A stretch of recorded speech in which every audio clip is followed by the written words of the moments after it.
Welcome to Shamims voice. সৎসঙ্গ অসৎসঙ্গ। ওই ভদ্র ব্যক্তিটি তার আশেপাশে থাকা মানুষগুলোকে অন্ধবিশ্বাস করতে শুরু করে।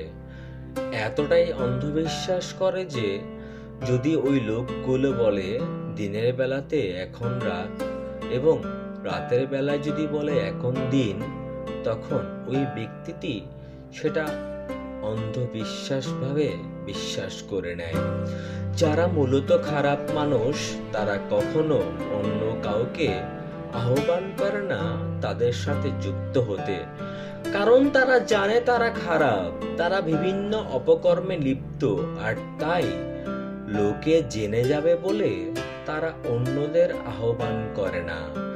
যদি কেউ তাদের সাথে যুক্ত হয় তবে ওই ব্যক্তি নিজেই তাদের সাথে যোগাযোগ করে এবং অপকর্ম করে। তাহলে কথাটা এমন হওয়া উচিত নয় কি, অসৎসঙ্গে স্বর্গবাস, সৎসঙ্গে সর্বনাশ? কথাটা উল্টো হওয়া উচিত। কোনো খারাপ মানুষ অন্যের কাছে তার খারাপ দিকটা প্রকাশ করে না, যতক্ষণ না কেউ তাকে প্রকাশ করতে বাধ্য করে যে সে খারাপ। আমরা চাই প্রকৃত সৎসঙ্গ, প্রকৃত বিশ্বাস এবং বিশ্বাসী মানুষ। ধন্যবাদ।